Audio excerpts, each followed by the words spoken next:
محترم ناظرین، السلام علیکم۔ قرآن کریم میں حضرت یوسف علیہ السلام کے قصے کو احسن القصص یعنی بہترین قصہ کہا گیا ہے۔ حضرت یوسف علیہ السلام حاران میں پیدا ہوئے۔ ان کی والدہ کا نام حضرت راحیل اور ان کے والد حضرت یعقوب علیہ السلام تھے۔ حضرت یعقوب علیہ السلام حاران سے ہجرت کر کے کنعان چلے گئے، جہاں حضرت یعقوب علیہ السلام کی زندگی کا ایک طویل عرصہ گزرا۔ سفر کے دوران حضرت یوسف علیہ السلام کی والدہ حضرت راحیل اپنے دوسرے بیٹے حضرت بنیامین کو جنم دیتے وقت اس دنیا فانی سے کوچ کر گئیں۔ کنعان پہنچ کر ان کی خالہ اور سوتیلی ماں لیا نے ان کی پرورش کی۔ لیا حضرت یوسف علیہ السلام اور بنیامین کو اپنے بچوں سے زیادہ توجہ دیتی تاکہ ان دونوں بھائیوں کو ماں کی کمی محسوس نہ ہو۔ حضرت یوسف علیہ السلام کی عمر 7 سال ہوئی تو ایک صبح حضرت یوسف علیہ السلام نیند سے جاگے اور ہنستے مسکراتے چہرے کے ساتھ اپنے والد کے پاس آئے اور کہا، بابا جان، آج رات میں نے ایک بڑا اچھا خواب دیکھا ہے کہ جس سے میں بہت خوش ہوا ہوں۔ میں نے دیکھا کہ 11 ستارے نیز چاند اور سورج مجھے سجدہ کر رہے ہیں۔ حضرت یعقوب علیہ السلام جو یہ خواب سن کر بہت خوش ہوئے، انہوں نے کہا، پیارے بیٹے، تمہارا یہ خواب سچا ہے اور تمہارے روشن مستقبل کی نشاندہی کر رہا ہے، جس کی مجھے ہمیشہ توقع رہی ہے۔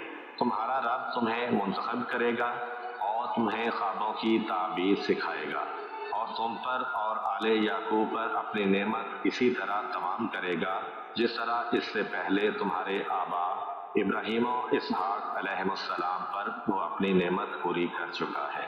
بے شک تمہارا پروردگار علیم اور حکیم ہے۔ مگر یاد رکھنا کہ یہ خواب اپنے بھائیوں کو نہ بتانا، کیونکہ ممکن ہے کہ وہ تم سے حسد کریں اور تمہارے خلاف کوئی منصوبہ بنائیں۔ چونکہ حضرت یوسف علیہ السلام اور بنیامین کی والدہ فوت ہو چکی تھیں، جس سے وہ بن ماں کے رہ گئے تھے، اس لیے حضرت یعقوب علیہ السلام کو حضرت یوسف سے بے حد محبت تھی اور باپ کی اسی محبت کے باعث بھائیوں نے ان کو باپ سے جدا کرنے کا منصوبہ بنایا تاکہ حضرت یوسف علیہ السلام کی بجائے خود انہیں باپ کی محبت میسر آ سکے۔ ایک دن وہ باپ کے پاس آئے اور کہنے لگے، بابا جان، آپ یوسف کے بارے میں ہم پر اعتماد کیوں نہیں کرتے، حالانکہ ہم اس کے خیر خواہ ہیں۔ ہمیں اجازت دیجیے کہ کل وہ ہمارے ساتھ جنگل کو چلے اور وہاں گھومے پھرے۔ ہم وعدہ کرتے ہیں کہ ہم دل و جان سے اس کی حفاظت کریں گے۔ حضرت یعقوب علیہ السلام کو اپنے بیٹوں کے خیالات کا علم تھا اور یہاں تک کہ ان کے خطرناک عزائم کا اندازہ بھی تھا، لیکن وہ انہیں کھل کر یہ بھی نہیں کہہ سکتے تھے کہ مجھے تمہاری جانب سے خوف ہے۔ لہذا انہوں نے کہا، یوسف سے جدائی مجھے پریشان اور غمگین کر دیتی ہے، پھر مجھے یہ ڈر بھی ہے کہ کہیں تم اس کے حال سے غافل ہو جاؤ اور کوئی بھیڑیا اسے پھاڑ کھائے۔ تاہم یوسف کے بھائی خاموش نہیں رہے، بلکہ انہوں نے جواب دیا، اگر ہماری شجاعت اور قوت کے باوجود کوئی ایسا حادثہ پیش آ جائے تو یہ ہماری بدقسمتی ہوگی، ورنہ ایسا ہرگز نہیں ہوگا۔ چنانچہ جیسے تیسے انہوں نے حضرت یوسف علیہ السلام کو اپنے ساتھ لے جانے کے لیے اپنے والد کو راضی کر لیا۔ دوسرے دن کی صبح حضرت یوسف علیہ السلام کے بھائی ان کو ہمراہ لے کر کنعان کے دروازے سے باہر نکلے۔ ابھی وہ زیادہ دور نہیں گئے تھے کہ ان کے چہروں سے دشمنی اور غصے کے آثار ظاہر ہونے لگے۔ انہوں نے حضرت یوسف علیہ السلام کو مارنا شروع کر دیا، یہاں تک کہ ان کو قتل کرنے لگے۔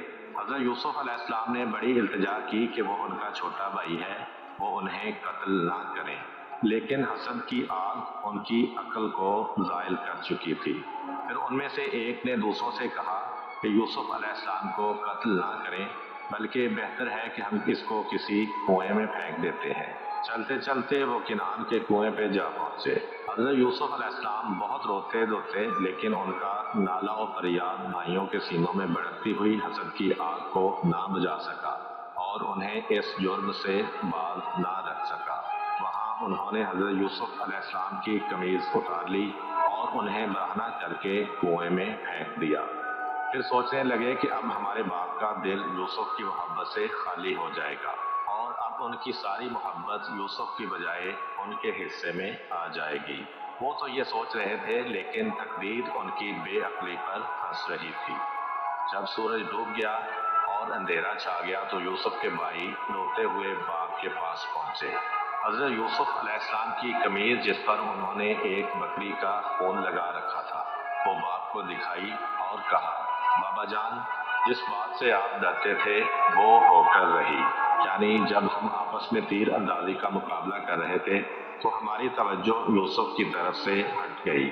تب ایک بھیڑیے نے اس پر حملہ کر دیا اور اسے چیر پھاڑ ڈالا۔ یہ اس کی خون آلود قمیض اور ہماری آنسو بہاتی ہوئی آنکھیں اس حقیقت کی گواہ ہیں۔ تاہم اگر ہم صحیح بھی کہیں تو آپ ہماری باتوں کا یقین نہیں کرتے۔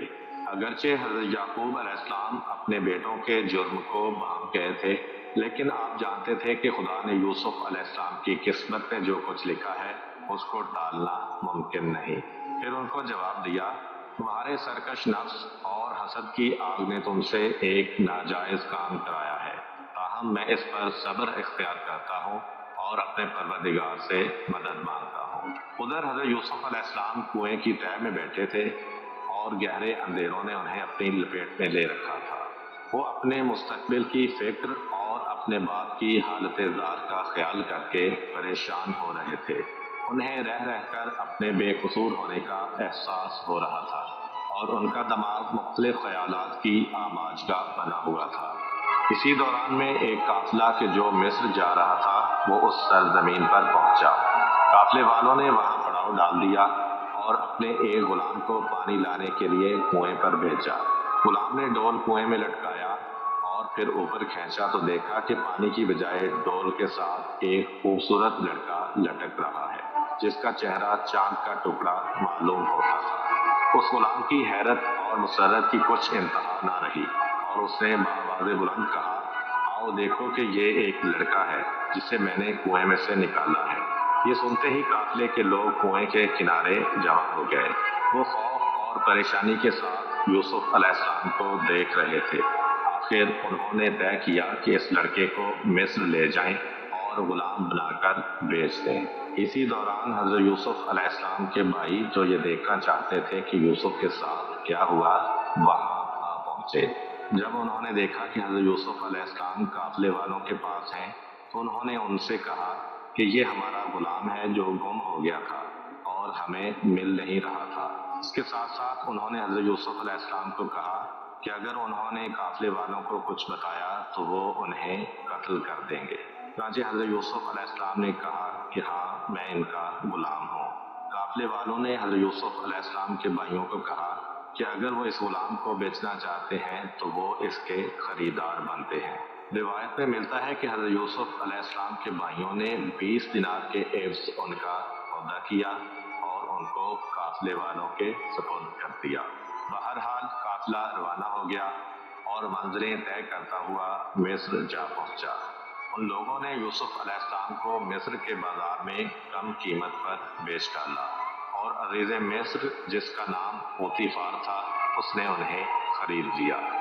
عزیز مصر نے اپنی بیوی سے کہا، میں دیکھتا ہوں کہ یہ کنعانی جوان بڑا لائق اور شریف ہے، تمہیں چاہیے کہ اس کا پورا خیال رکھو اور اس کی خوشی اور آرام کے تمام وسائل مہیا کرو۔